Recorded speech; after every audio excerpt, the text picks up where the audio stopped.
बेपर्दा नजर आई जो कल चंद बीबियां, अकबर जमी में गैरते कौमी से गड़ गया।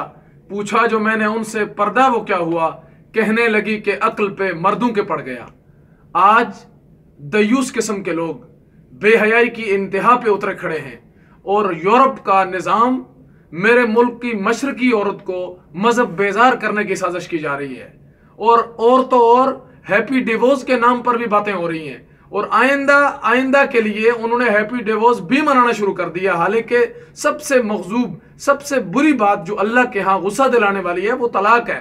और आज तलाक की शरह फीसद बढ़ रही है इस उम्मत की और तलाक पे खुशियां मनाई जा रही हैं। और ये मजहब बेजार वो औरतें हैं जो 90% औरतें वो हैं जो तलाकशुदा हैं और 5-5 तलाकें हुई खड़ी हैं। यासिर शामी एक औरत मार्च पे बाकायदा इंटरव्यू करता है और एक दयूस किस्म का लड़का बाकायदा कहता है कि मेरा जिस्म मेरी मर्जी को मैं मानता हूं और मेरी बहन आई है और वो गलत किस्म के बाकायदा सलूगन लेकर आई है, वो उसके पोस्टर लेकर आई है और उसके माथे पे जरा बराबर भी शिकन कोई नहीं है। और ऐसा बेगैरत और दयूस था जो कह रहा था मेरी बहन को आजादी है, हक हासिल है, वो अपने जिस्म पे इख्तियार रखती है, जब जहां जैसे इस्तेमाल कर सकती है। तो मेरे साथियों, हमने अपनी नस्ल को बचाना है और 8 मार्च के नाम पर हमने बेहयाई को नहीं बल्कि हया वाला दिन मनाना है और आफिया डे मनाना है। और इस मौके पर जो लोग इस कौम की रहनुमाई कर रहे हैं खुसूसन हया की बातों पर, वो शहीर सियालवी, डॉक्टर आरिफ सिद्दीकी और डॉक्टर खलीकुर रहमान, इनके बयानात हम सुने